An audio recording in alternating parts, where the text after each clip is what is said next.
The fear-based objections is understanding if they don't take action, it's going to cost them more.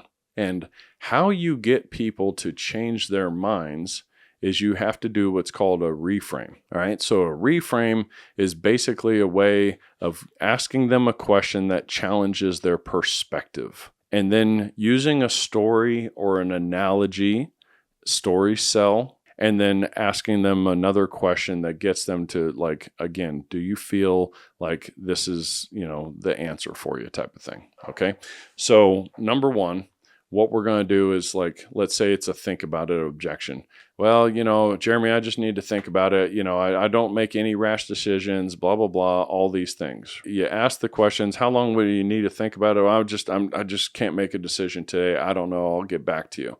Again, you have to kind of ask them a consequence question. But before you do that, that's the reframe is just basically getting them to realize that their decision-making processes are flawed. That's why they're in their situation that they're in, right? So one of the things Matt Ryder says is like, hey, yeah, that's not a problem. I understand you need to take your time to think about it. When do you think you'd be able to get back to me in the next day or two just to see if I'd be available for you? And here I am trying to role play with myself, right? Well, I don't know, Jeremy, I'll just get back to you whenever I can. Okay. Yeah, I get it. That's not a problem. That's totally fine.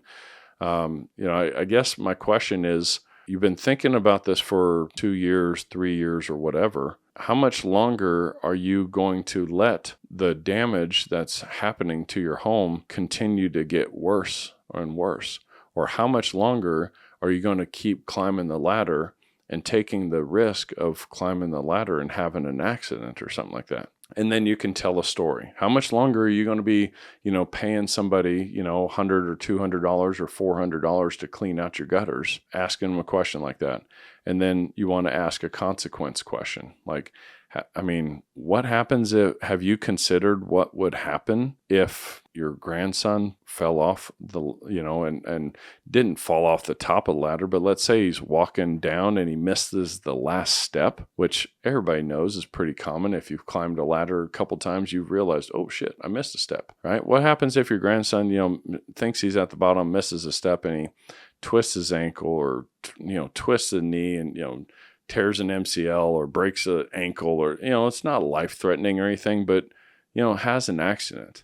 How you would feel if your grandson hurt himself because, you didn't want to do the leaf filter, and get them to think about it, right? You're questioning their perspective. Well, what happens if your grandson has an accident? I didn't think about that. I didn't question the consequences there. And then say, can I share a story with you? And so I have a couple of these stories loaded up. Maybe you have these stories as well yourself from other interactions you've had with other people. Sometimes some people have heard stories about people falling downstairs or falling off of ladders, right? So I use one with my girlfriend where she fell off of a scooter, broke her kneecap, $6,000 in medical bills, 3 months of lost wages and work and retirement time and stuff like that. And all these things, all because I didn't want to pay $10 for parking. You know how guilty I felt. I tell this whole long story about how she shattered her kneecap. If I would have considered the possible consequences of her, I never thought she would have fallen off of a, scooter, and let alone if she did fall off, I would have never thought she could have broken her kneecap. Just like you probably never would have even thought that your son would have fallen, or grandson might have fallen off a ladder. But do you realize how guilty I felt? If that ever, Lord forbid, knock on wood, if that ever did happen, I'm sure you'd probably be like me, where you would just feel so guilty. And then you're probably going to be kicking yourself in the butt and saying, and should have just bought that leaf filter. I had this one senior citizen that was why she bought, because I said, hey, if you can't afford $150 a month, how are you going to afford to pay $10,000 when these things get damaged? And she was like, yeah, you're right.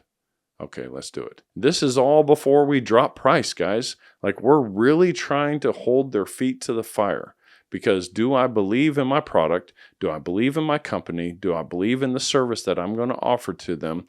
I'm not going to drop price unless I absolutely have to. I'm going to overcome the objection first, And if I can't overcome the objection, and it comes down to the money, then if I just lowered the cost, all right. So then you go into your flex discounts and all that stuff, but you save those as a last ditch resort, not your first option. Do this, learn how to overcome these objections, and you'll find that you make a lot more money. And and sales and the job is a lot more fun when you're having more success and you're bringing in $3,000, $4,000, $5,000 a day paychecks.